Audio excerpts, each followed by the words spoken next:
everyone. I hope everyone had an opportunity prior to the start of tonight's town hall to view the drawings that are here on display. It is a great preview of the information that we'll be discussing this evening. We are starting this town hall with a short video that was crafted by our very own Nutley High School students and truly captures the challenges that are facing our school district, as well as our community. And at the video's conclusion, I will briefly discuss what brought us to now and what to expect moving forward. Can we please start the video?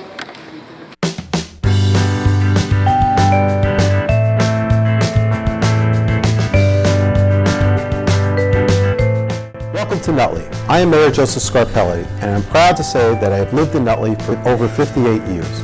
Like so many Nutley residents, my family has been in town for many more years, and we are proud of all our community has to offer. As we all know, our public schools are a sense of pride for our town. Many of us have been educated in our public schools, and we want that same quality education for our children. Our public schools are facing overcrowding at every level. It is an issue that we need to come together as a community to address. The causes of the overcrowding are multifaceted. We can either choose to ignore the problem or face the issue and resolve it in the most economical way possible to keep improving the education offered to all our students. Washington School was built in 1911. It was designed to service about 350 to 400 students. We are currently below 600. It makes it very difficult for this school to function in today's standards with today's requirements in the space that we have allotted. During the lunch hour at Washington School, kindergarten through third grade eat in both their classrooms and the gymnasium, while grades 4, 5, and 6 go outside.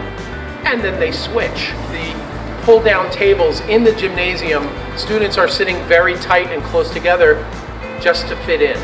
We're struggling right now to fit everybody in the lunchroom at the same time.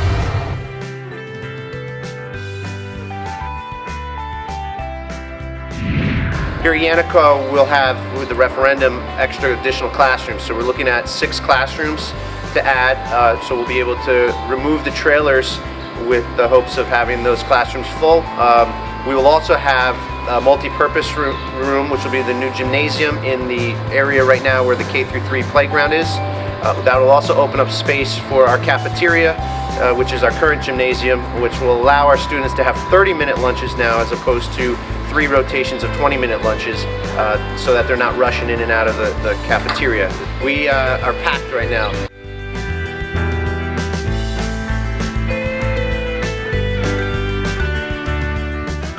Having a true middle school allows us to give more opportunities to our students. With 6th graders at the middle school, we would use the teaming approach that would allow content specialists to teach the 4 core subjects and provide a variety of electives for our students. Middle school is an exploratory set of years, and this will allow our students to have more exploration and more opportunities as they move into the high school. Middle school is a philosophy, not a building. So the philosophy of middle school is to support our students and bridge the gap between elementary school and high school. The more years you have in a building together, 6th, 7th, and 8th grade, the easier it will be for that transition from elementary school to high school.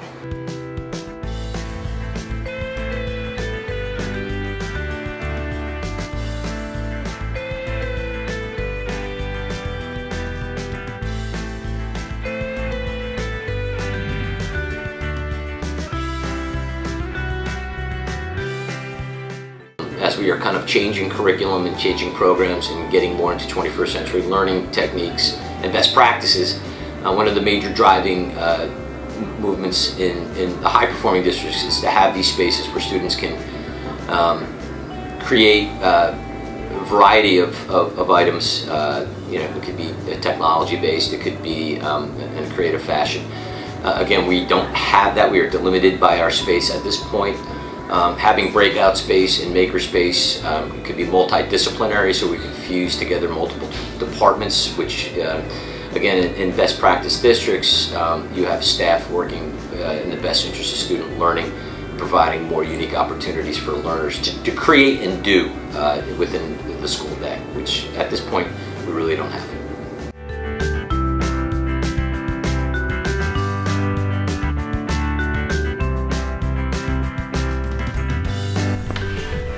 The time is now for the Nutley community to gather together and talk about all the ways we need to move our district forward. We've been challenged over the last few years in a number of ways with overcrowding. Some of you might think that that's about enrollment. It's really not about enrollment. It's about what we call the shrinking schoolhouse.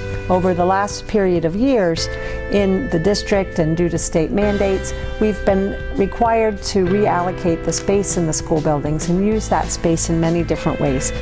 Over the last few years, we've been challenged with a large number of students not attending their home schools.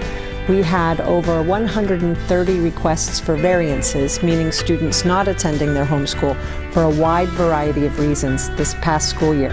I had to take our last 2 available classroom spaces to add classrooms, and we were also required to limit the number of students in classrooms. We capped those, and when those classrooms were closed, we had to redistrict students who were new registrants. The time is now for the community to gather together to discuss the very best ways to move our district forward. If we continue to wait and see, if we continue to hold the line, the effect on our academic program, the effect on our town's reputation will cause our property values to go down considerably more than our taxes will go up. What we're asking from you, from each of you, is to please invest in Nutley and in the town that we've always been and aspire to be.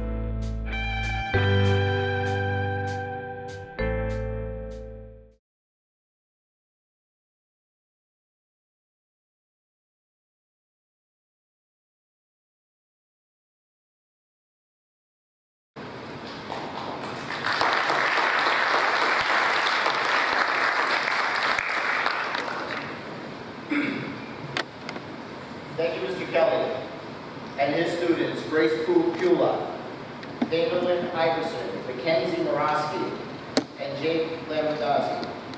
Our mayor, Dr. Joe Scarpelli, our Washington School principal, Mr. Joe Janico, principal, Mr. Francia, John Walker Middle School principal, Mrs. Egan, Mr. Bania, director of curriculum and instruction, our Nutley High School principal, Mr. Dennis Williams, and our superintendent of schools, Dr. Julie Gray-Glazer. Let's give them a nice round of applause.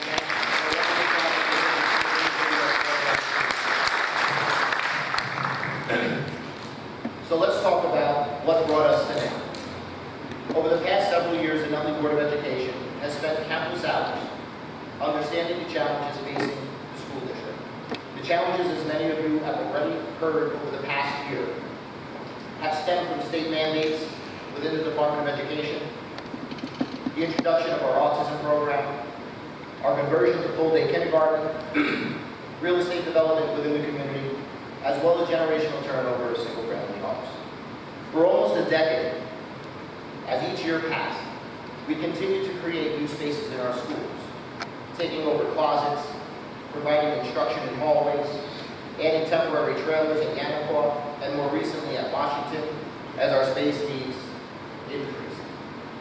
In 2011, we had our first demographic study, which indicated additional students increasing in space needs within the district. Again, in 2016, our demographer updated the initial report, indicating that the future increase here in Nutley was not indicative of a bubble, but an overall increase of 500 students within the next 5 years. The initial increases were primarily in kindergarten, forcing additional trailers in the summer of 2016 at both Washington and Yanakaw, while putting additional pressures on the remaining 3 elementary schools. In 2015, an opportunity came before the board with the property adjacent to this building known as the bike shop. And together with the Board of Commissioners, we were able to secure the property for a future expansion. Later in 2016, we entered into an agreement with the Reformed Church to secure another piece of vacant land to create additional parking for the current and future needs of the district.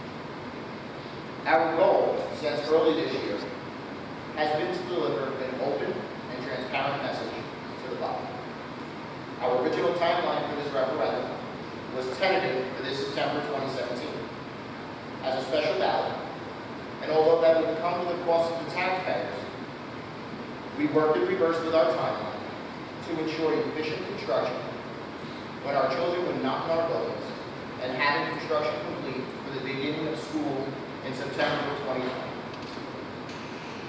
However, with the requirement for proposing school development to the state and our strong desire to communicate all information to the community, construction plans were not finalized with the New Jersey Department of Education until the end of April. From there, we did not receive our preliminary eligibility cost letters until 6/30/2017, which moved our town hall to today. I would like to turn your attention to a slide that I'm going to talk about so that you can understand why the next available date or the next reasonable date for us to be able to move forward was going to be in December. Just give me a second here because I double-checked it here. Okay. So as we discussed earlier, our initial intent was to have a special ballot election on September 27, 2017. According to the chart that we've had to submit the project application to the state by March 30th to allow the 90-day review period from the state. Our submission was not until the end of April. Once the review had been completed, the Department of Education releases a PEC for the projects. And PEC stands for Preliminary Eligible Costs, which represents the amount of costs the state would consider for potential state aid. From there, there's a 30-day window to appeal the PEC. That might work better.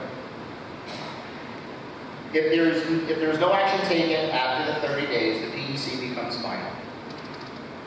Last is a notification to the county, which has to happen 60 days prior to the election. We received, as we stated earlier, our PEC on June 30th, and aligning that date to the chart would allow us to target 3 remaining dates: September, November, and December. The challenge with September and November rests on the 60-day notice to the county. Both dates, July 28th and September 8th, which is the final dates to notify the county, did not provide sufficient time to disseminate the necessary information we as a board are discussing tonight without challenging summer schedules and the opening of school on the 5th of September. With those shortened timelines, the board felt it was best to avoid rushing a final presentation and taking the time that we needed to present the information thoroughly. So what's to expect moving forward? The Nutley Board of Education intends to move a resolution for vote upon completion of this evening's town hall on the proposed construction projects and costs on a special ballot for December 12, 2017. Upon resolution approval, the Nutley Board of Education will notify the county clerk's office about this vote. To remain compliant with the 6-day ballot notification requirement, we will notify the county no later than October 13, 2017. Dr. Glazer will be discussing some upcoming dates for any community members who would like to assist the district volunteering to disseminate information prior to the election. Our board recognizes that the challenges we face as a community, each member of this 9-member board has spent several years working with our current and previous administration, teachers, architects, and demographers to better understand not only the current space issues, but also the future space needs in the years to come. Our goal has always been to maintain transparency and open communication with the community. The construction projects we have discussed with the community support the long-term space needs for our students and enhance our community. The Nutley Board of Education continues to remain accountable to our children and the residents of Nutley. We are hopeful that our process and transparency translates to the best long-term outcome for all of Nutley. And please understand that our vote to resolve to have a special referendum is the result of years of study and continuous planning. It represents what our experts have advised us are the best viable solutions for the long term. The Board of Education does not impose a referendum. The Board of Education does not mandate tax impacts. The community and each of you as taxpayers will tell us with your vote if you are willing to finally address the district's infrastructure, space, and programming issues. For the Board of Education, there is no win and there is no lose. There is no pass and there is no fail. This is about community. It is about Nutley. It is about having a voice and providing the Board of Education direction in our commitment to this community and our children.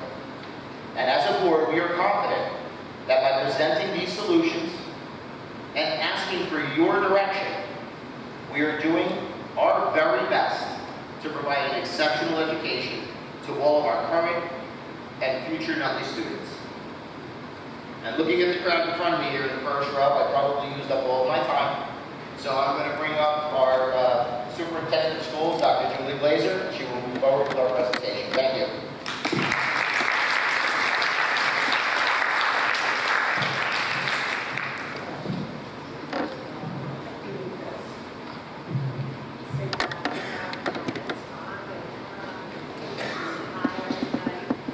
Thanks, Danny. And good evening. It's actually nice to see so many of you joining us, and now that I can actually see your faces, good to see you. Thanks for coming out. And if you've been coming to the Board of Ed meetings for the last year and a half or so, or if you attended one of the approximately 10 town hall and community meetings that we've held since January, first of all, thank you for being part of this process. You, more than anybody, know that tonight is the culmination of a journey years in the making, and as Danny said, the result of continuous study. Since we first presented the proposed building plans last January, we've consistently welcomed community input, all community input, and we did follow up on each and every suggestion. We looked at the cost and requirements for building a new school. We looked at renovating existing properties in town as instructional space. We did a cost-benefit analysis of only doing part of the proposed construction, maybe just say the middle school. But due to the state mandates, required acreage, cost, program or space needs, none of these suggestions was viable. Each one of these options and why they weren't possible has been discussed by us, by the architects. We've done that in public meetings, we've done that in the press, but we really did take your ideas seriously. And there were some things that we actually could do. So, based on your community input, we were able to revise the plans finalized by the state to include additional multi-purpose space, to be able to include small group instruction space, and as Danny said, we were able to purchase property that we can use for additional parking at the middle school. It's also going to free up some parking on Franklin Avenue, and it'll allow us some more parking options for the high school. Now, I do recognize that not all of you have gotten involved. Maybe you've only been at the last 2 board meetings, or maybe tonight's the first time you've joined us in the town hall, but yay, glad to see you. So I am briefly going to recap where we've been. Quite simply, I can just articulate it easily. The reason we're here tonight, we, as a Nutley School District, are currently at our educational capacity. This isn't a fire code occupancy or an enrollment number. This is the available space that we have for the effective delivery of instruction. We are currently using every single available classroom and instructional space, and even some spaces that weren't really intended to be used as an instructional space. As many of you know, and I see some of you that have already come and talked to us or did the Farmers Market walk and talk with us, this has had an impact on every single school in the district. Students have been displaced from their home schools. It's caused class sizes to rise above what the district has set for a standard at every grade level. We have sections closed at every grade in every school. And just so you know, we still have more students registering today. Since 2011, my predecessor, Mr. Lasvik, myself, the Board of Education, We've continued to report on the issue. We've tried very hard to back this up with real numbers, with evidence, with expert demographer reports, with real estate trend data, and yet despite all of that evidence,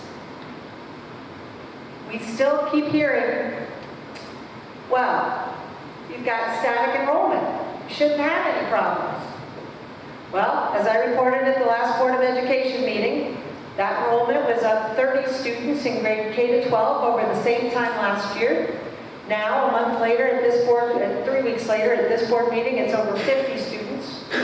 And the issue still isn't enrollment. The issue is still space. As we've discussed a lot, you saw in the video, it's what we call the shrinking schoolhouse. This is due to our state mandates. It's due to wonderful programs like full-day kindergarten and the autistic program that we wouldn't want to do without. But when previous boards brought those in, they didn't plan and vision for their sustainability. It's brought us to a place where we truly have no instructional room. Yes, absolutely. Students graduate from high school every single year. You guys, maybe you'll be next. I hope. Be standing there cheering for you. And every year, maybe a similar number of kids enter kindergarten.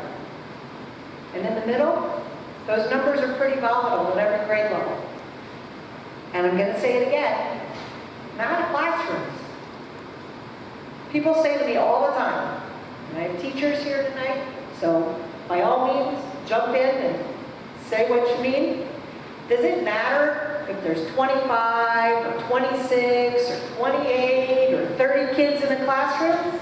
You can say you don't need me. It absolutely does. In kindergarten to third grade, yes, but even beyond the instruction, think of the size of kids. Think of 26 or 30 desks in a classroom. Think about the rug space you lose for reading, or what we've come to value in our reading and writing workshop. You lose space for centers. You lose space for kids just to be able to get up and go to the whiteboard. Our academics will suffer if we don't do something. The top priority of the Nutley Public Schools is to provide the best education possible to our students. So, we support the move of our 6th graders out of the 5 elementary schools and into the middle school. First of all, that frees up 3 to 4 classrooms in every school. It makes John Walker Middle School a 6 to 8 school. As you heard Ms. Egan say in the video, middle school is a philosophy. It's not a place. And the benefits of that philosophy are many, many, many. With targeted instruction, which means teachers specializing in content areas, the rigor of our instruction is enhanced. When you put 6th graders in middle school, it gives them more independence. Our teaming, our advisory programs helps us focus on individual student needs, and it allows us to further personalize instruction and individualize instruction for every child. Our students in 6th to 8th grade probably more closely parallel each other and their human growth and development than our 6th graders do at the elementary school. And when our kids are able to be exposed to other areas of specialization earlier on and get to explore all different kinds of things, maybe they'll develop some interests like robotics at an earlier age that'll feed into their high school programming. Our 6th graders also have the opportunity to have more specialized facilities. They don't have labs at the elementary school. There's not the industrial art shops. They don't have access to any of those kinds of programs in our elementary structure. And obviously, I can just go on and on, but I will tell you that the benefits are detailed on our frequently asked question sheets. We have those sheets available out in the hall. All of those frequently asked questions are also posted on our website. So that's middle school. At the high school, we have a critical need for additional physical education space, for additional space that we can use for multi-use, for collaborative learning, for learning commons. We are talking about the renovation of the media center, the TV studio space. I'm sure you guys would love to be able to benefit from that. We currently have students taking PE classes in the hallway. I don't think any of you think that's acceptable. We don't think that that's acceptable. But as I said, it's the shrinking schoolhouse that's requiring us to seek these solutions. People have said over and over again, well, there's fewer students than when I was in school, and I'm sure that's probably true. But I bet when you were in school, probably like when I was in school, there wasn't any classroom space extra needed for full-day kindergarten. We didn't have English language learners requiring 2 additional periods of instruction a day. We didn't have strategies and basic skills programs and special education classes where there are limits on the number of children that can be in the room, and occupational therapy and physical therapy and speech. Space is the critical obstacle we need to overcome, and that's what this project's about. Now, have to maybe get a little real, but I'm going to do it anyway, I'm sorry. I have heard, and I've seen in town, and I've seen online more than once, say a few times, I'm voting no on the referendum until this town stops building apartments. Well, if you've been listening to me, to Danny, to the board, to the town halls, to the video, to the architects, development is just one of 5 reasons why we see this kind of overcrowding. If you vote no because of development, you do the town who's trying to replace some ratables and hold down taxes, you do our students a tremendous disservice. As a Board of Education, we've committed to working with our Board of Commissioners. Hopefully some of them will still make it yet this evening. They had a previous commitment, but they were certainly invited. And working with our Planning and Zoning Board, I know we have some of those members here with us tonight, to collaborate on creative solutions to be able to meet all of our needs. 2 years ago, the Board of Commissioners recognized our growing lack of space and purchased the Davis property in an effort to be proactive in our planning and to be able to start to address some of those overcrowding needs, as you heard the mayor say. Last month, we came together with the Board of Commissioners to work on bridging the gap in the transitional aid. Without our collaboration, without us working together, the tax impact could have been crippling. And yet, if you read in the paper, you saw online, heard Commissioner Evans, that additional assessment for this year is going to be just about $2. So when we work together, we can actually accomplish a lot. We did invite the zoning and planning boards to join us this evening. They responded to that invitation. We've met with the realtors to continue to make sure we have all of the facts on which to base our decision. And I can tell you how much that I value the opportunity to have those conversations, and I hope as a town and as a community, you continue to join us in those conversations and continue to work to make sure that we have the best information to be able to make the decisions that we need to make. I'm really hopeful that after 6 years of planning and research, that we're ready to start expanding our district's infrastructure to meet the needs of our pre-K to 12 student population. We need to enhance our educational program. We need to recommit to meeting and exceeding our expectations for the school district, for our town, for the community. And I do think this is finally going to be a reality. Shout out to you guys. The Board of Education has been absolutely tireless in identifying areas for growth and setting goals for moving all of us forward. And I'm going to tell you that I could not appreciate the many, many, many volunteer hours that they put in service to our schools. They've taken the time to understand the issues, the challenges, the complications facing the district, to come together as a team and to plan for the future of this district. In bringing forth the proposed building projects, the board is presenting the very best options that we have to address the overcrowding, to address diminished space and the changing programming that's facing us, but also to plan for the sustainability of our programs, which is just as critical to be able to continue pre-K, full-day kindergarten, and all of our wonderful special education programs. Each of our Board of Education members are also taxpayers in this town. They also face rising taxes. They also continue to grapple with the costs and benefits of the proposal that we've put forward. Ultimately, as Danny said, it's you who decides. It's you who votes.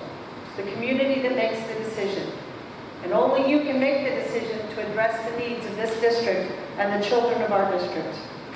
In putting forth the referendum, this board has done its due diligence. And we're going to continue to do our due diligence in providing the best information we have, in providing all of the information that we have in a timely fashion. Now, it's up to you to tell us, are you willing to continue with large class size, trailers, a 6th grade model that doesn't meet our current best practices? Forget the town, the state, country. Are we willing to continue to ask the state for waivers to meet our educational requirements of special education, of our English language learning students? I don't know how we can get to a place where we don't agree, but the time is now to address these issues. They were first raised as a possibility in the first demographer's report in 1995. They were identified as a reality in the second report in 2011. They came to a critical mass this year in 2017. The time truly is now, but the choice is yours. And guess what? You get to help. We are organizing committees to help disseminate information about the referendum. We are asking people to get involved in their school, in their neighborhood, in their town, and the groups that they work with. Next Tuesday, October 3rd at 7 o'clock p.m., right upstairs in the middle school library. And next Thursday morning, October 5th at 11 o'clock, right here in this very room. And human nature, you can sit even in the same seat you're in right now if you're most comfortable. We'll invite you to come to hear about how you can get involved and signing up volunteers. I really do hope you'll join us.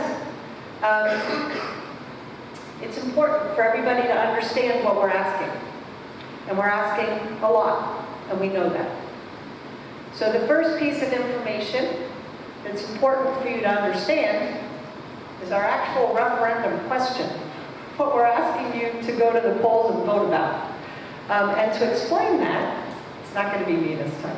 To explain that, I'd like to introduce Mr. Tony Solomini, got it? The district's bond attorney. Tony.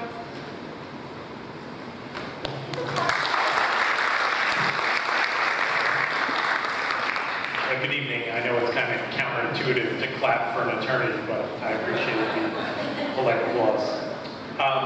So what our role is in the process is to make sure that the board complies with the election law, to make sure they've met all the necessary timelines and criteria.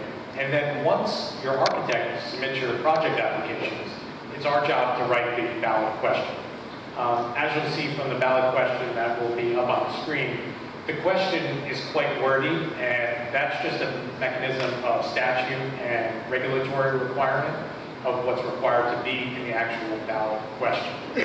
So it's important that you come to these meetings to learn about what's actually in the question and how it's going to affect you, because you don't want the first time you see the question to be the sample ballot that you actually receive.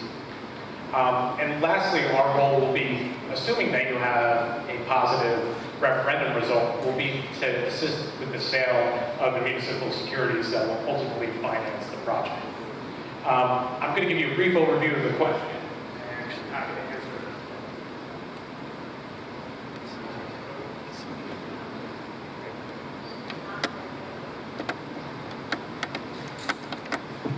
it. So, I guess the microphone didn't like the lawyer joke, so I apologize. So as you can see in the first paragraph of the question, it identifies the 4 schools that are going to be receiving the additions and renovations and alterations. You have the John Walker Middle School, the high school, Washington Elementary, and Indiana. It also includes removing the temporary classroom units at the 2 schools. The total project cost that the board will be approving via resolution, and then ultimately it's up to the community to decide, is $70,427,749 worth of total projects. Your board has been extremely fiscally responsible over the years, and they're going to contribute $2.4 million, which ultimately lowers the tax impact of this referendum. So your local Board of Education should really be applauded by the fiscal conservative is over the last couple of years to be able to develop that kind of capital reserve to put towards the project. The last sentence in the first paragraph, section C, indicates the amount of bonds that will be issued to finance the project, and that is the $68 million worth of money that would ultimately be issued in bonds. And as you'll hear after I'm done from the financial advisor and from the business administrator, currently they're thinking about issuing the bonds in 2 tranches. This will help you save money by not paying interest on money that you're borrowing until you actually need it for construction.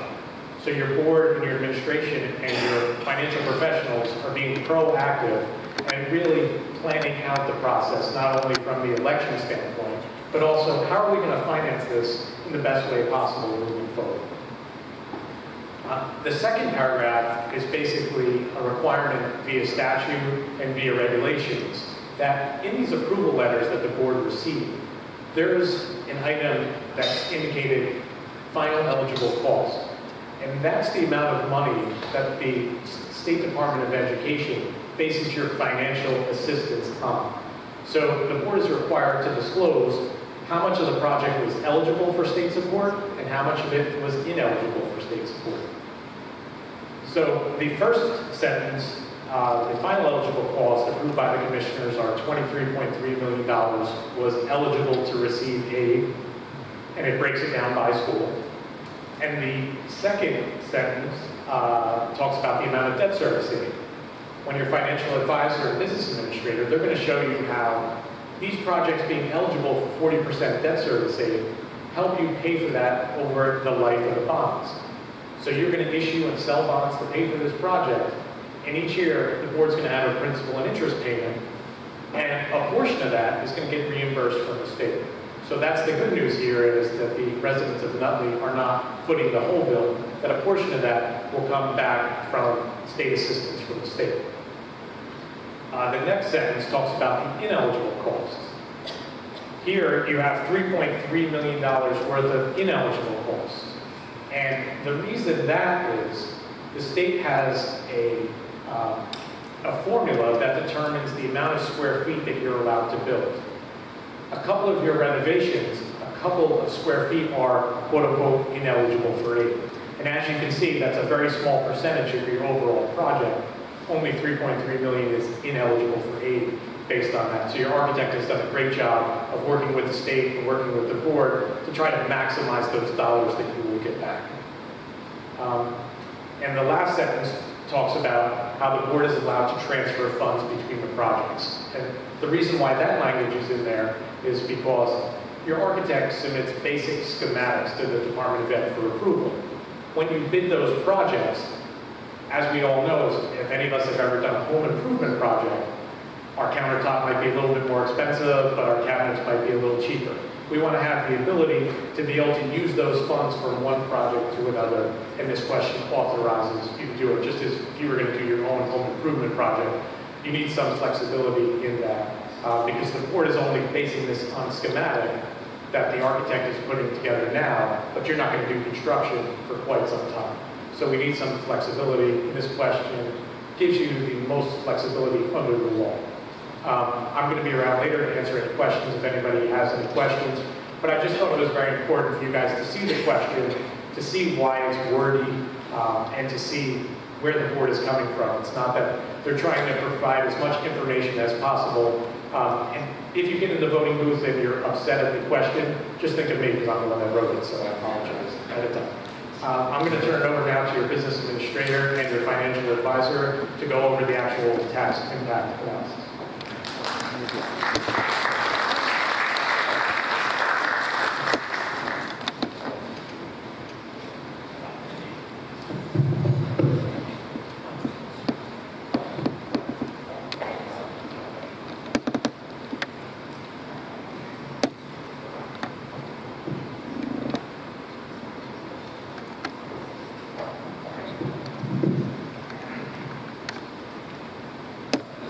I just wanted to make an announcement.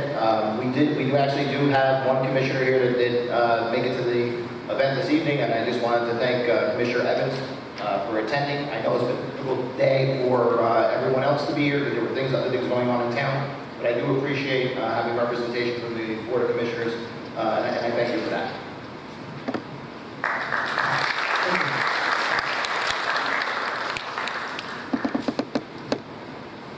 Good evening, everyone. For those of you who don't know me, I am Karen Gavins, the business administrator, and with me this evening from our financial consulting group, Acacia Financial, is Mrs. Darren Malchiel. So we are here to do a recap on the projects and explain a little bit about the tax impact, how the bond sale is going to work, and how the taxes are going to be rolled in over time. So just briefly to recap, the Washington School project, which is $9.6 million, includes a 3-story addition of 6 classrooms, new multi-purpose room, toilet facilities, an elevator, the removal of the trailers, built-in fixtures, loose furnishings. Every single one of our projects also include the soft costs, which are the costs associated with the construction manager, engineers, surveys, the architects, as well as the permits. And we've also set aside 10% for contingencies as we move through each of the projects. Yantacoa School, at a cost of $14.5 million, included 6 new classrooms, a new multi-purpose room, toilet facilities, relocation of the main office, and making a secure entrance. As most of you probably know, the main office at Yantacoa School is currently on the 2nd floor in the back of the building. So we need to get that upgraded and make everything secure for those entering the building and for those that are in the building all day. That also includes the removal of the trailers at Yantacoa School and built-in fixtures. Here at John H. Walker Middle School, the project is $36.7 million and includes the addition of 20 classrooms, cafeteria and service kitchen, multi-purpose room, toilet facilities, secure entrance and reconfiguration of the main office wing, built-in fixtures, and the loose furnishings. And lastly, at Nutley High School, $9.58 million, which is an additional physical education multi-purpose space, renovation of the media TV studio space, which will produce 4 additional classrooms and common learning areas. A brand new media center will be developed to include a TV studio and built-in fixtures. Total cost for the projects, $70.4 million. Of that $70.4 million, as our bond council has announced, the district is going to contribute $2.4 million from its capital reserve.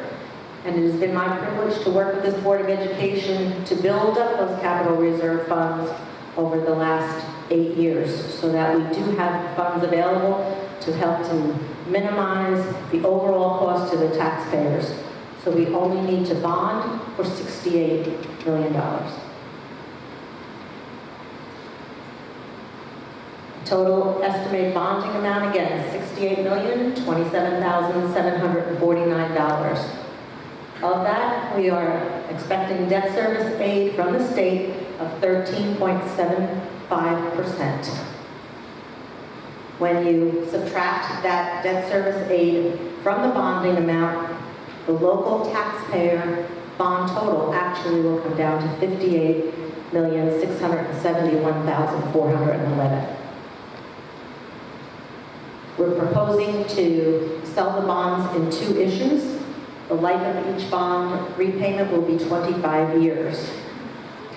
And I'd like to ask Darren now to talk to you a little bit about how that bond sale is going to take place, and then we'll talk about the phasing in of the additional tax levy. Good evening, everyone. So as has been mentioned, there are 2 bond issues, both about $34 million.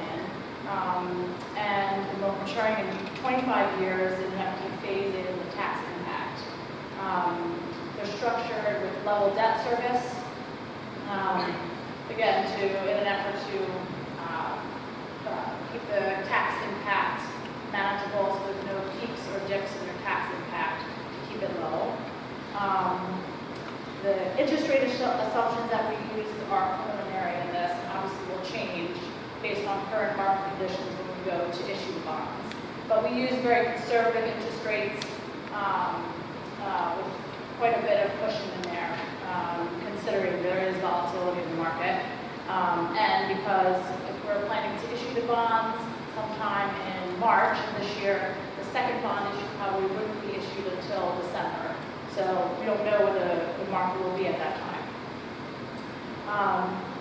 As was mentioned, these numbers also include the estimated debt service aid according to the PPC letters from the Department of Education. These bonds are going to be sold on a competitive basis through an online auction site that most bond issues are issued through these days. No more paper trail, it's all online. That's a very efficient process. And then the bonds will be awarded to the bidder that has the lowest net interest cost. So we, as a financial advisor, will assist them through that process from beginning to end. Want to just go to the next slide. So, as I said, we structured both bond issues to with level debt service so that there's no big spikes or dips in the debt service. Also, we took into consideration the outstanding debt of the district. So there is a large drop-off in the district's outstanding debt in 2034. So what we've tried to do is structure the debt so a lot of the debt comes in the back end, so it levelizes the overall debt service. So as you see here, in year one, the tax impact of the average home assessed at $317,057 is $133. In year two, it is going to add on to that $174. And then in year three, it will add on an additional $51. After year three, your tax impact will be stagnant. There will be no increases or decreases based on these preliminary projections. As it says here, it's less than $1 per day.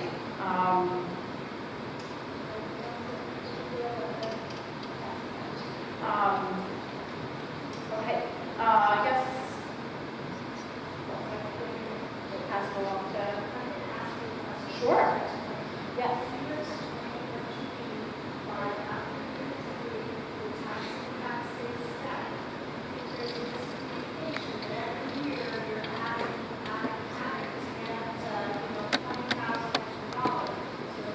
Right, sure. Like I said, the tax impact in year one, $130. Year two will add on an additional $174. Year three, an additional $51.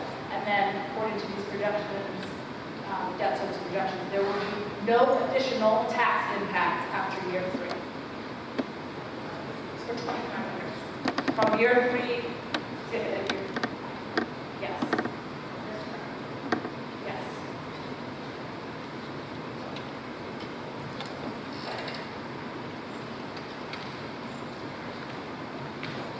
Thank you so much, Deb. That concludes this portion of the presentation, so I will turn it back to Mr. Carnestelle. Okay, so we're coming to the point of our meeting where I think we're going to take a minute or two. I think the Board of Education is going to shift to our tables there. And this way, what we'll do is we will have our advisors here. The architects will be on the bottom level here, so we can have anyone who wants to make any statements, ask any questions. They can come before the board here at the podium. We're going to ask that you sign in. There's a sign-in sheet here. And then what we'll do is once we are done with our statements, we will then move to the next phase of our meeting, which will be moving the resolution forward. So just give us a minute to just reorganize, and then we will.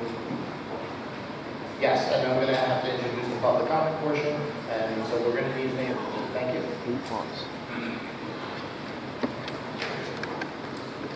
We allow members of the public to address the board. In this section, we allow questions or comments on the referendum only. These persons shall be limited to 3 minutes as we ask you to try to stay within this requirement. Speakers may speak more than once, only after others wishing to speak have been heard. All statements will be directed to me as the chairperson, and no one may address the board members individually. Please be reminded that if your statement is too lengthy, abusive, obscene, irrelevant, or redundant, your participation may be terminated. Please remember to always state your name and address each and every time you address the board, and sign at the table before you take the microphone. Will the first person wishing to be heard please step forward?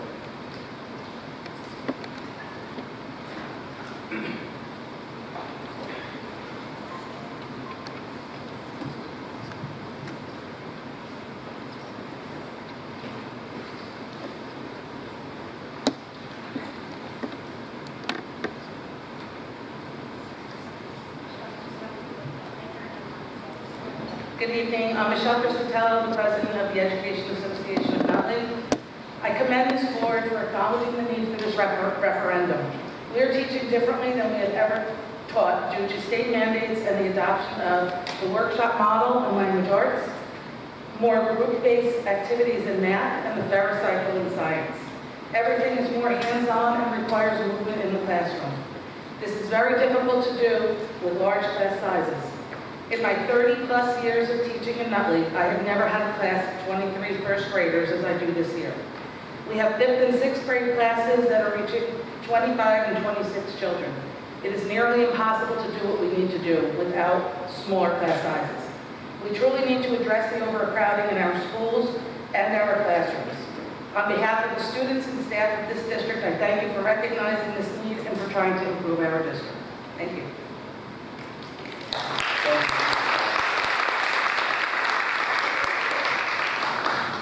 Barbara Hirsch, 477 Washington Avenue. Good evening, members of the board, Mr. Cornerstone.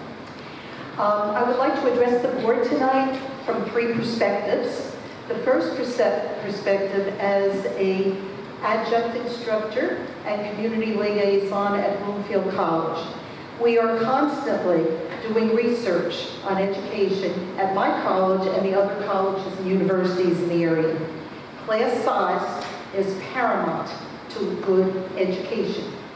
Also, recent research establishes the fact that a 6th, 7th, and 8th grade middle school is certainly the way to go for our times. My second perspective is as a 74-year-old senior citizen. My home in Nutley was built in 1952. Most of you, and those in the audience, were not born in 1952. However, I remember there was no Radcliffe School then. This building was the high school. And you know, every time these issues came up over the years, we had the same controversy.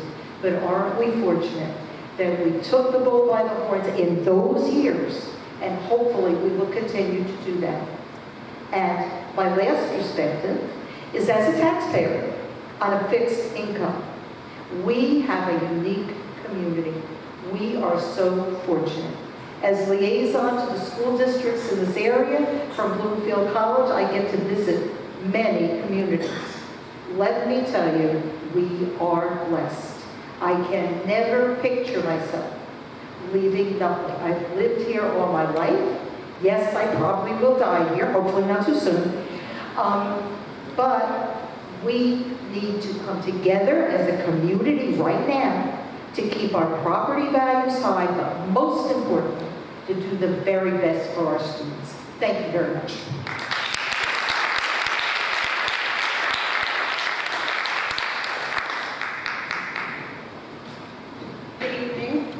My name is Carol Tambora. I live at 43 Colonial Terrace in Nutley, of course, and I'm a realtor.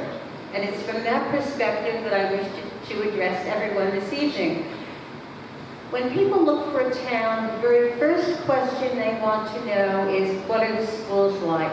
How are they rated? Where do my kids go to school? And I have frequently toured people through various towns and pointed out schools. Well, I have to tell you, when people see trailers, they're not so happy. And sometimes people have made other decisions just based on that fact. It's so vitally important that this referendum be passed. Everyone's home will be valued more highly when people are attracted to the town because our excellent schools have the facilities to support the students. It's just so vitally important, and I hope that anyone who owns a home in Nutley whether they have children in school or not, will realize the importance of voting yes on this referendum. It will protect everyone's home values, and it will also help our children so immensely. Thank you.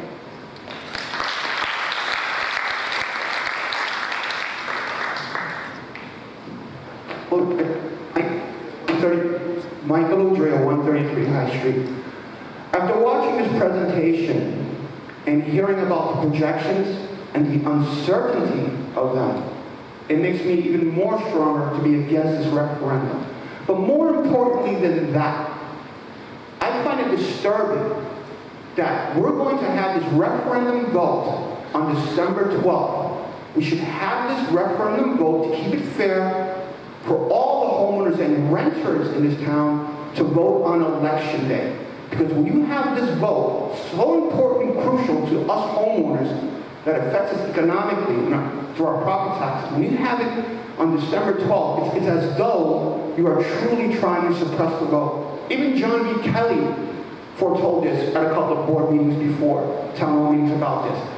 I don't like the fact that we're having this referendum vote on December 12th. And not only that, aren't we going to spend money on another vote because the election's on a different day? That costs us money too. So right there, that tells me, I mean, I have to say it, there is no cap control in reducing the spending you guys are doing with our money. How many more fellow Nutley homeowners have to be property taxed out of this town and lose their homes and be forced out? I've said this publicly. You know, we don't need the enemies of our nation to take us out of our homes, because our own town government is doing it to us. Every dollar that we earn is hard-made and earned in this town. So I would strongly suggest, I know you have that 60 days thing. I saw the video of the 9/11 board meeting saying you need 60 days. You know, it seems like it all turned out that way, but not to my benefit and my fellow homeowners who are against this. Because when you have that referendum on December 12th, you know, maybe some people have to work that day. And when you have it on election day, how can I say this? Our employers are more relaxed on us coming late to work or coming early or leaving early to do the vote. So I really strongly implore, fine, keep it fair. And so there's no feeling of deception between us homeowners and this board and the BOC and the zoning board and the planning board. Have it on election day when we're going to vote for a new governor. Try to get it done. At least it'll be fair. Thank you. Thank you. All right, my name. Rory Moore, 462 Chestnut Street. I just have two questions. Ms. Glazer, you had asked for volunteers next week to help support the bill. Will you be? Yes. Will you be supporting any citizens not in favor of the bill? Yes. And will you be? I'm sorry. To disseminate information. Will you be? We are providing the same information to everybody. And will you be inviting people in opposition to this? It's the same information, so what you do with it is what you do with it. Hopefully, you can't subvert the numbers. It is what it is. And the second question is, what's your plan B? Suppose this bill fails. Is there an option B, or we just start with plan A? So as I've said, you can't hear me. I'm sorry. That's okay, it's this one. So we're just having mic problems all over the place. So as we've said for the last year and a half, we've looked at every option. So if the referendum doesn't pass, and that's the community's decision, right? We can just put it out there. You guys have to vote to pass it. What that means is class sizes will continue to go up. Students will be continuing to be diverted, redistricted from their home school.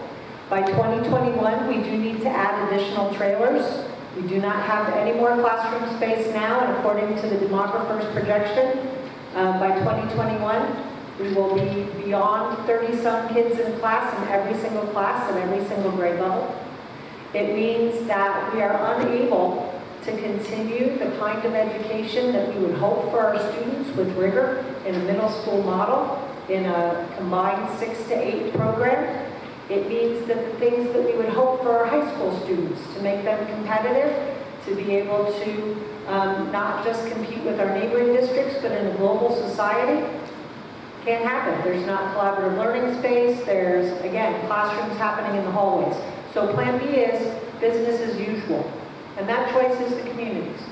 So if I heard you correctly, it's the first time I heard you say that, if this doesn't go through, there'll be almost an immediate need for additional trailers. 2021. 2021.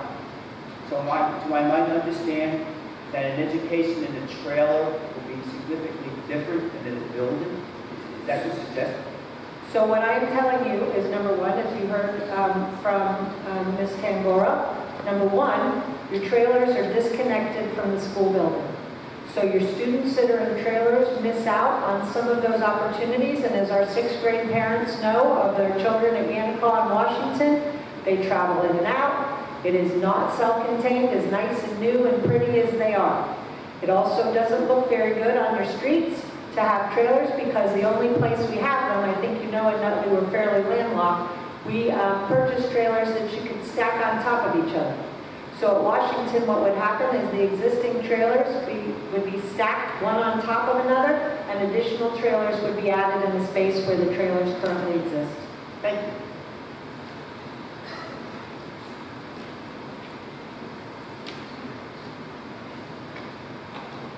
Donna Ferraro. I have one question from the previous board meeting that I had asked, if you remember, about the transfer of bond and the bond money. And that it was the special school election from December 12, 2006, and that there was $38.5 million that has been still being used. Is there more money or extra money that is not in this bond proposal that we would see the same thing happening? Because I know when I voted for the last bond, that we didn't see that was part of the trailers that were going to be built. Is there future expenses that are going to be part of this bond proposal? All right, so I'm gonna try to make sure that we're understanding the question correctly. When we go back to 2006 bond referendum, you had said that there was additional money as a result of excess money in the bonds that we did not use, that we allocated to other purposes within the scope of the work that we could do within the bond question. Yes. So your question is this bond going to end with the same results? Yes. Okay. So I will,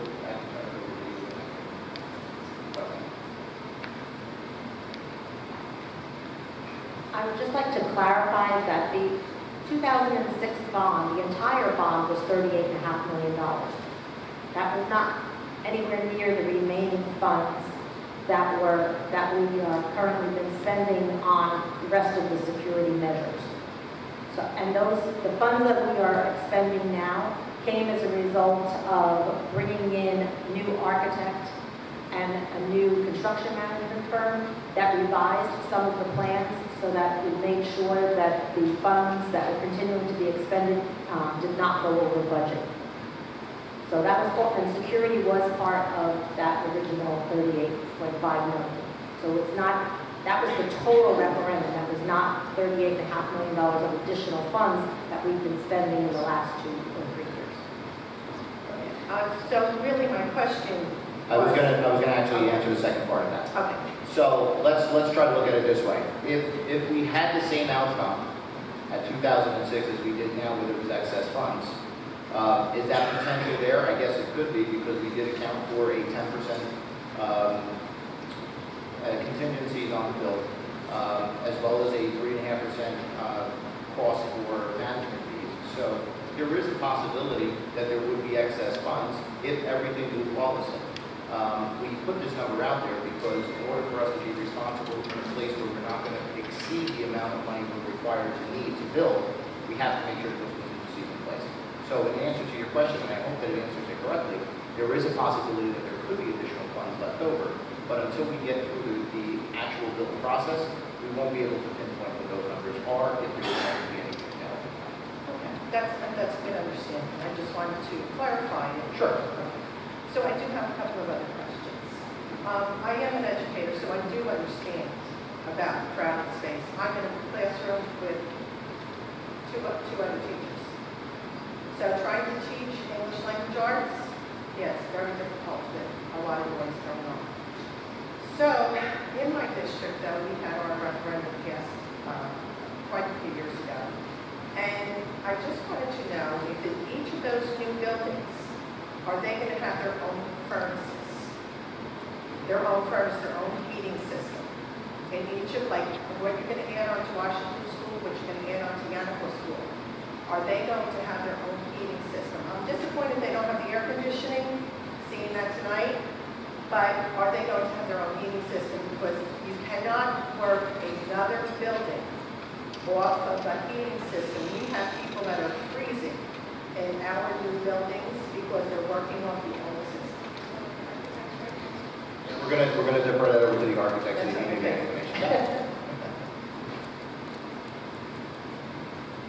Yeah, the plan is, after we looked at the existing conditions and existing infrastructure, the various additions that are placed at each one of the schools will be serviced by its independent mechanical electrical system.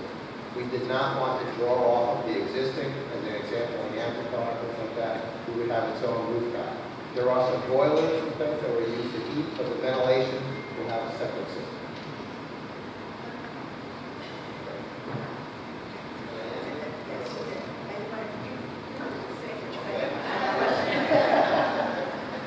Then I want to know if it's going to be from the new building, say like Washington and Yanako, and you can hear now, are you going to have it handicap accessible from one building, from the old part of the building to the new part of the building with a child in a wheelchair? Because we have that situation too, where we have to walk the child outside to go to lunch. And then Before you answer that question, I just want to make sure that everybody in the audience can actually hear the questions, because I know some of them are actually difficult for us to hear. So if everybody is okay back there, give me a rated area. All right, perfect. Thank you. The quick answer is absolutely. We incorporate, that's required by state law and building codes. So all the additions will be barrier-free. The toilets that we're adding, access and flow from the new additions throughout the rest of the school. So there will be access for each one. We have multiple levels. We have elevators, and then from each level you can gain access to the existing school.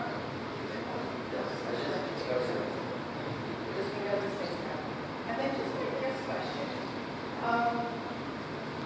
The building on Kingsland Avenue that used to house the nursery school, the building that's on Kingsland Avenue that used to house the nursery school, did you check into that to just bring our preschoolers over to there and build and use that building? That would alleviate some room. Did anybody ever check into that? Yeah, so it's a yellow building all the way on the top of the hill. I'm just asking. Yeah, so one of the challenges that we've had, it was part of the discussion when people were saying, how can we work with so much property? Why don't we just take a piece of that property and build a new school? The challenges that we have is that we don't own that property. That was a transaction that occurred with Hoffman Roche and the developer that purchased the property. As far as having conversations to take over pieces of those properties, that has been an ongoing conversation that has gone nowhere for us with the reality of capturing space there. They are a development firm, and for them to give up property without potentially us paying for it as a transition over is not realistic. So we've had to make sure that whatever we do is going to be sustainable. For us to enter into, let's just say, a lease agreement that didn't have longevity to it, could put us into a bigger situation. We could use that space as a wedge to get us to another place where our growth numbers continue to come. We can go deeper into a perfect storm. So I think that us being responsible as much as we can be, we've looked at every possible solution to this problem, and everything keeps coming back to the same place. That it's not just about the space, but if we had a separate location, we also have to put additional staff into those buildings, as well as administration, which drives up operational costs year over year.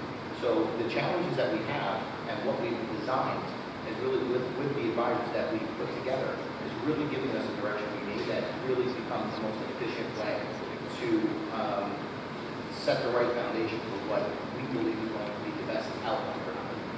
Okay, so Prism owns that, the nurseries, that where they used to house the daycare. Okay, all right, thank you very much. No problem, thank you.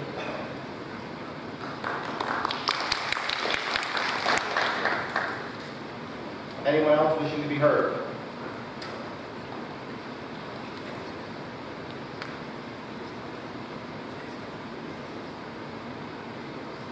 Ruben, 354 Hillside Ave. The project total price is $70 million. I understand it correctly so far, right? And the board, through capital reserve, brings it down to 68 million.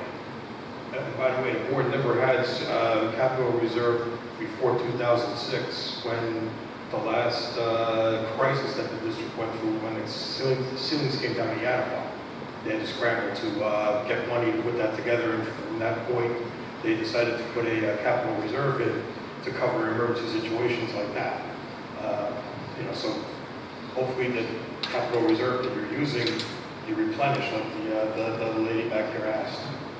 But the debt service that the state provides reduces the payments that the board has to make, and reduces our out-of-pocket costs. Is that understood correctly? Correct.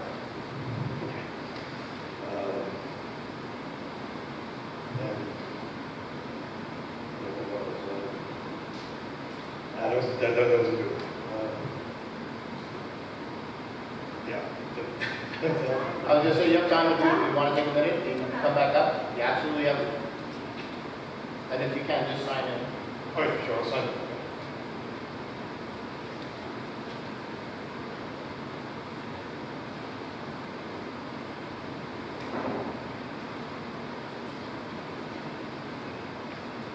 Anyone else wishing to be heard?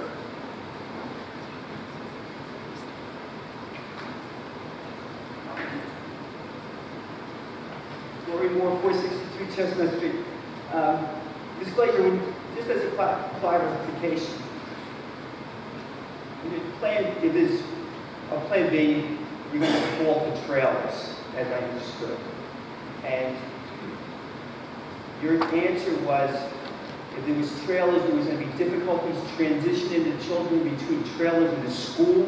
Did I understand you correctly? Well, I was answering your specific question about why trailers were difficult. There's a number of reasons besides the look of them that makes a trailer difficult for a cohesive building environment. I think if you ask any building principal, if you ask any of the teachers here, they are not a full part of that building. It's a very difficult transition for students to travel inside for lunch, to go to gym, to, depending on what's in the trailers, maybe they're traveling to art or to music. It's disjointed. It takes time away from the school day for them to travel between periods.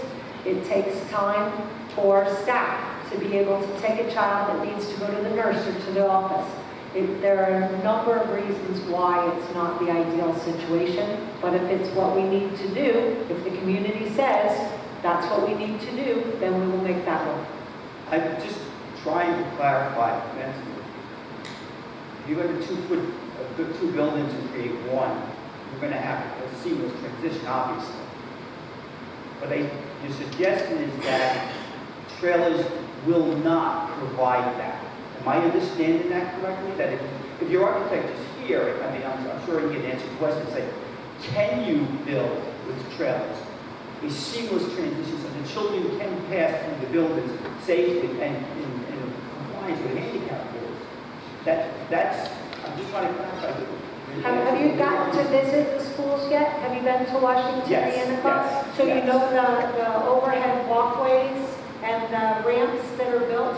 So the architects have done a masterful job of trying to make sure, like you just said, for handicapped access, there's ramps, there's overhangs, so when it rains, the kids can travel and not get wet. There's still snow, there's still rain, there's still wind. I mean, you have our principals here. I think any one of them can tell you what the impact is of having those classes outside the building. So when the children cross in between, when you're designing this, they can't do that in the rain or snow?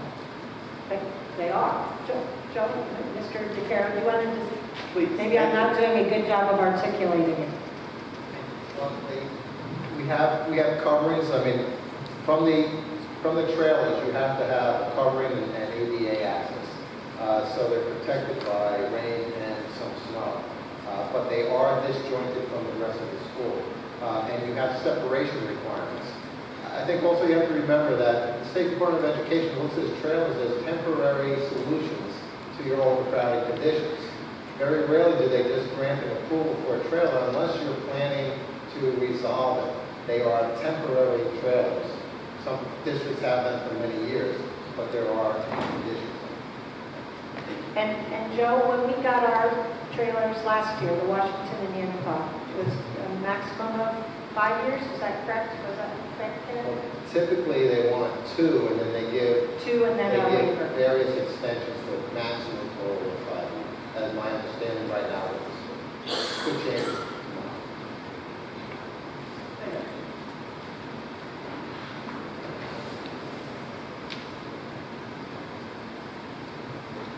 Okay. About the trailers, my youngest is class of 2020. So we'll be out of the school system when all this is going up and everything. So we're going to miss all the fun. But we were in Yanapah school through the second trailer that was added there. And the concern as a parent, you know, as everybody, you know, the superintendent and the architect are saying, the kids have to physically leave the building, which is a secure, you know, locked space, to walk outside to the trailer. And that's a big exposure, you know, to the elements and to anything, you know, or anybody, you know, that can come by and you know, scoop the kids or something, or do something worse. You know, so that's a big concern. So those trailers really need to go, you know, so that the kids can stay within a confined, safe space. And this emergency situation that's come up on the board is really not the board's fault or the district's fault. It's the state with what they push down on, you know, the districts, you know, to require, you know, class sizes and, you know, instructional, you know, layouts and so on. But also the town with the approval of the extra, you know, it's like a sprawl of development of you know, these townhomes. You know, the Roche presentation that they made a few years ago, where they said that they would add 0.63 kids per 100 or whatever so units or so on, and the schools are already bursting at the seams, where none of the schools can take 0.63 of a kid at all, you know, and so on. So this, as much as I agree with those who say that the taxes are too high and so on, and they are, this is necessary, and it needs to be done, you know, for the safety and future of the kids. That's it.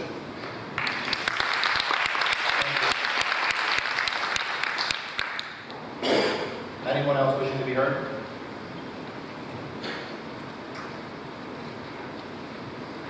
Hi, Kim Farrell, 120 Grand Ave. First, thank you all for all the hard work and everything that you've done thus far to get us to where we are today. I just have a quick and simple question. If this goes through and the trailers get sold, where will that money go? Will that go to pay back towards this, or what will you do with that?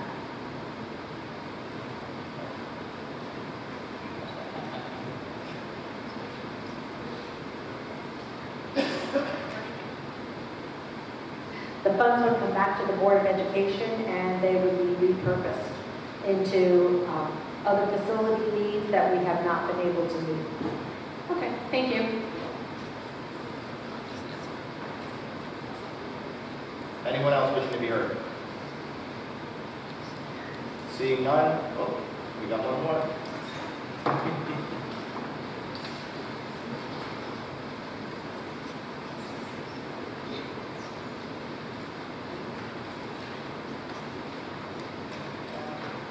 Hi, my name is Margarita Matos. I'm at 61 Lakeside Drive. First of all, thank you. You guys, I'm really appreciative of the work that you've put in. I have two daughters and Yannick, and I know just how hard it is for them to deal with. You know, my daughter has 22 kids in her class, my younger daughter, and my older daughter just got into a classroom with 17 kids, and it's really helping her, and she's doing a little bit better because she gets a little bit more attention, so she likes that a lot. So thank you for that. I will say that construction takes time. I hear that it might take about 2 years, and I'm wondering what's the transition plan in terms of how you're going to manage the children during those 2 years. The trailers are obviously not going to be there while you're putting a building in the same space. So how does that work? We're going to ask the architect right behind you. We've looked at that when we design a building. We look at the various stages and the opportunities of when you can build without children in the school. And obviously, with the referendum scheduled for this, if it passes tonight in December, we're going to look at the first 2 summers that a variety of work can be done without children. The additions that were designed are in areas where they can be constructed that kind of can be separated from the rest of the population of the school. You will hear things going on, you will smell things on occasions, but what we like to do is we like to make it a program for the school and the students and also the staff. And we kind of educate everybody in terms of what an architect does, what an engineer does, what a contractor does, and we explain all of the things and the events that are going to happen. So if they're going to be pouring concrete or something, or putting steel up, we make it an event that it's an educational process, not we're hearing noise, we're doing things. But safety, and I'll repeat it, safety is the primary importance during construction. We recommended a full-time construction manager on the project. We budgeted for this overall referendum. They will be individuals that will be there all the time during construction to make sure that the specifications and the workflow and the areas where workers can be and where they cannot be are adhered to very rigorously. So we pay a lot of attention in the design that it can be constructed with students.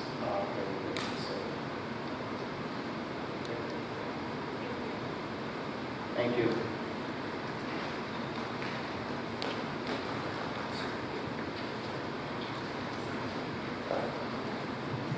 Michael Oger, 133 High Street. I forgot to ask this question before. The day you have your vote, what securities that we homeowners or the people going to vote that day, what securities do we have that that vote is going to be accurate? Are there going to be some outside monitors to make sure that there's nothing funny going on with the vote? I'm serious about that. So are you saying that the integrity of the vote? The integrity of the vote, yes, I am saying that, because I am very cynical. I could assure you that I don't think that there was ever a time that the integrity of a vote has ever been challenged in this community, let alone on much broader spectrums than what we see here in Nutley. But I would assume that if you call the county election board, that they would have some type of process to review the integrity of the vote if there was any potential information that would challenge a tampering with the process. So you can assure us of that? Well, if there's evidence and the county agrees that there is, I have to assume that there is a process to address that particular issue. Okay, because one thing I'd like to leave my fellow homeowners and taxpayers with, all I know is this: if we do pass this referendum, trust me, the BOC, the Planning and the Zoning Board are going to do anything they want, free at will, no matter how much it costs us homeowners. And I know this, and we all know this from the history of how much our property taxes have gone up since 2007 to ridiculous percentage amounts. Some of us have gone up 130%, 100% since 2007. So if we allow this referendum to pass, the BOC are going to say to themselves, well, whatever they want to get for us, no matter how much it costs, they're going to just bill it to us. So be careful how you vote that day and really think about what you're going to vote for and how it might end up hurting you and costing you in other ways. Thank you. Anyone else wishing to be heard? Hi, I'm Jessica Smythe at 38 Filter. You guys are really doing a great job with all the planning. I know it's a lot of work to get all this through. And I know you're at a tough time because the town did lose state aid, which I know doesn't necessarily have anything to do, but our taxes are going to be going up already before this bond is even put to vote. I did have a question about how much money was left on the bond that we are still paying off. I think we're still paying it off till 2034. Is that correct? 2034. And how much money do we have left on that bond? There's multiple bonds? Okay. How much money do we have left on multiple bonds? Okay, Dara, can you come up to the mic, please? Thank you.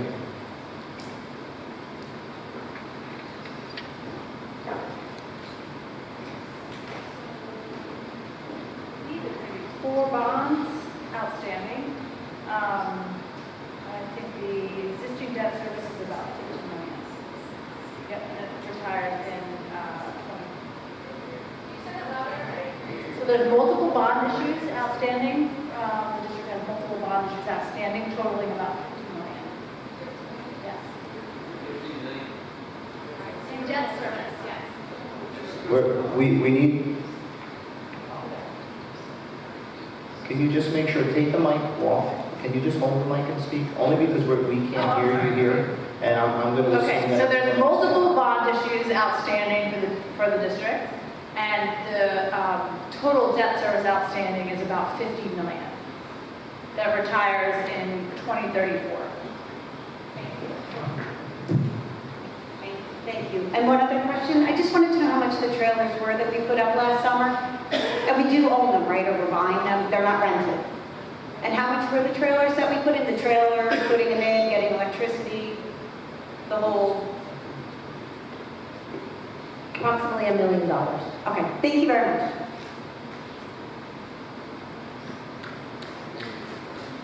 Gina Summers, 140 Stager Street.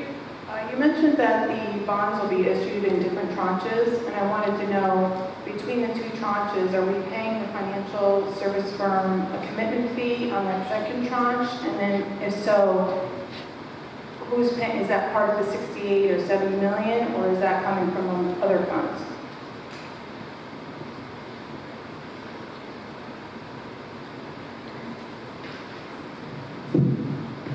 So there will be fees associated with both bond sales. So it basically would be the board's discretion to basically do a cost-benefit analysis to see if the additional cost of selling the bonds for a second time justify the interest savings. And according to the initial financial analysis, the additional cost of issuing the bonds far outweighs, the benefit of that far outweighs the savings and interest expense in two tranches. Yeah, because typical for a bond sale, you're talking about anywhere $70,000 thereabouts in fees. Whereas if you could save interest expense on $34 million for a year and a half, it far outweighs the current. So with that, we already determined in years 1, 2, and 3, we would already be taxed at a certain rate, and then for the remaining, so why would we be charged up front when the full amount isn't going to be funded? Why wouldn't you break it up over years? So I'm a lawyer, but I'll play financial advisor, so Darren doesn't have to get up. If you remember from that slide that was put up, initially you're going to have a tax impact of, I think it was like $170 or $117 that first year. So that's only taken into consideration debt service on half of the bonds being issued. And then in those, of the 34 million. And then subsequently there was that second bump, and that's as the other bond debt service phases in. And then once you get to that $350, that's going to be the average impact over the life of the bond. So once you have those first couple step-ups, then your debt service is going to be level throughout the course. So you're not paying interest expense on that money you're not borrowing in the first year. Thank you. Anyone else wishing to be heard? Seeing none? Mr. Scalera, would you start off with the introduction of the resolution? Thank you, Mr. President. Be resolved by the Board of Education of Township of Nutley, the County of Essex, New Jersey, not less than a majority of full membership, the board concurring as follows. It is hereby determined that a bond proposal will be submitted for voter approval at the special school election to be held on December 12, 2017, between the hours of 6 a.m. and 8 p.m. The form of the proposal will read substantially as follows, with such adjustments as may be provided by the bond council. Bond proposal. The Board of Education of the Township of Nutley and the County of Essex, New Jersey is authorized A, to provide for the construction of additions, renovations, alterations, and improvements at John H. Walker Middle School, Nutley High School, Washington Elementary School, Yantico Elementary School, including demolition of temporary classroom units at Washington Elementary School, Yantico Elementary School, including acquisition and installation of furnishings, fixtures, equipment, and site work.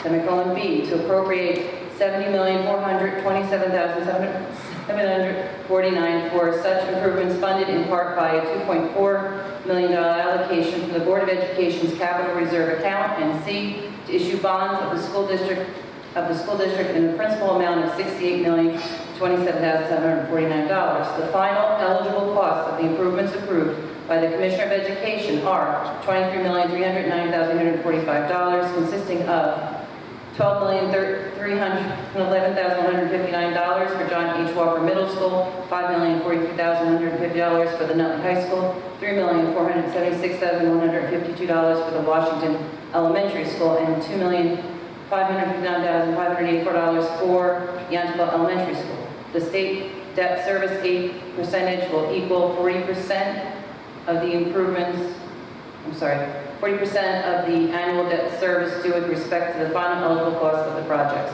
The proposed improvements include $3,341,338, consisting of $1,140,854 for John H. Walker Middle School and $2,200,484 for Yantico Elementary School for the school facility construction elements, in addition to the facilities efficiency standards developed by the Commissioner of Education, are not otherwise eligible for state support pursuant to NJSA 18A:7G-5G. The Board of Education is authorized to transfer funds between the projects.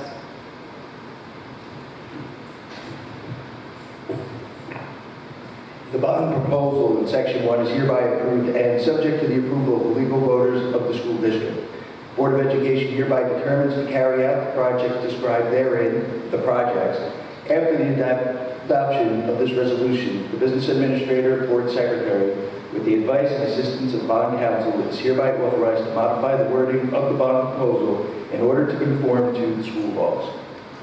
The Board of Education hereby acknowledges and confirms that in accordance with NJSA 18A:24-16 and 18A:24-17, a supplemental debt statement has been prepared by the Chief Financial Officer of the Township of Nutley, being the only municipality comprising the school district, the township, given effect to the proposal authorization of bonds of the school district in the maximum amount of bond authorized in the bond proposal.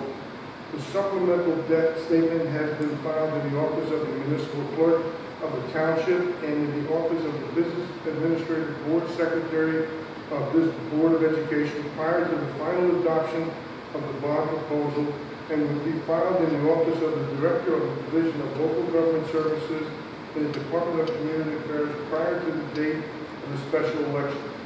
The business administrator board secretary is hereby authorized and directed to send a certified copy of the bond proposal to the county clerk as required by NJSA 1960-2 to request the county clerk to submit the proposal at the special school district election and to seek the assistance of the county official and the municipal clerk in conducting the special school district election.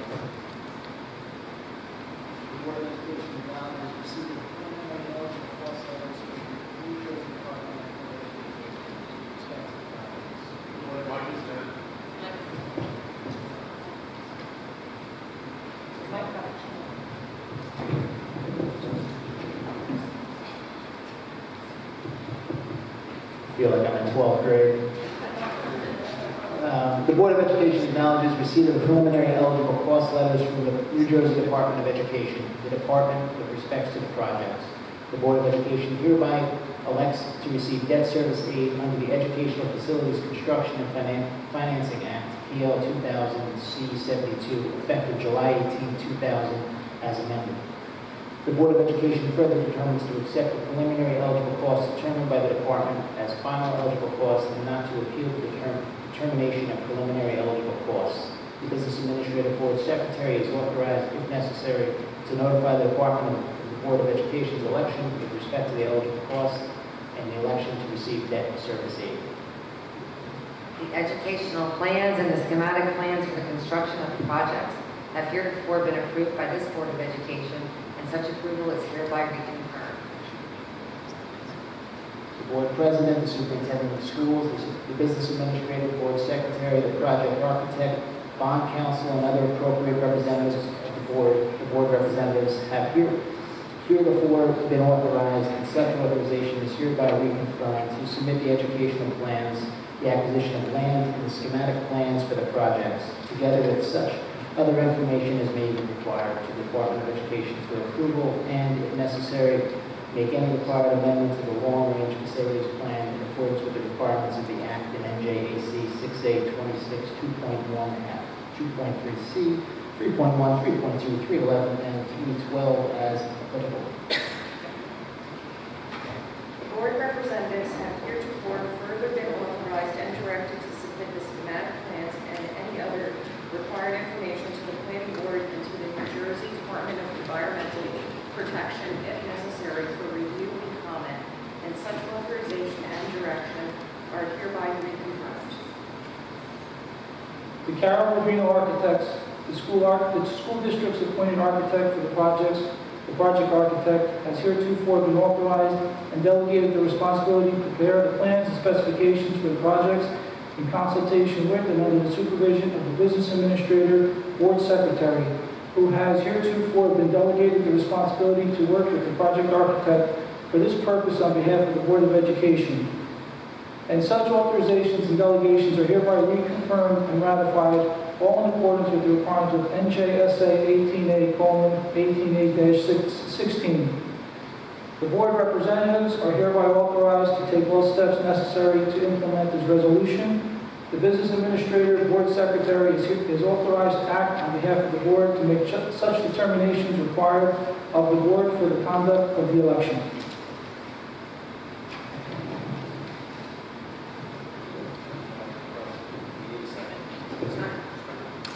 Discussion? Roll call. Mr. Cruiser? Yes.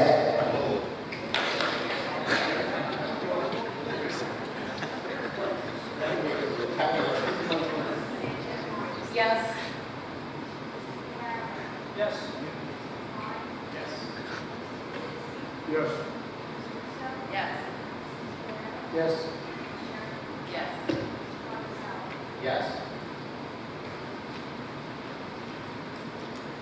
Whereas the Board of Education will be discussing matters exempt from public discussion pursuant to NJSA 10:4-12, now therefore be it resolved that the Board of Education recess to close executive session at this time to discuss student matters and personnel. Be it further resolved that the result of this discussion will be made public by inclusion on the agenda of subsequent meeting of the Board of Education, and when the reasons for discussing such matters in closed session no longer exist. Is there a motion to go to closed? All in favor? Thank you, everyone, for coming out this evening.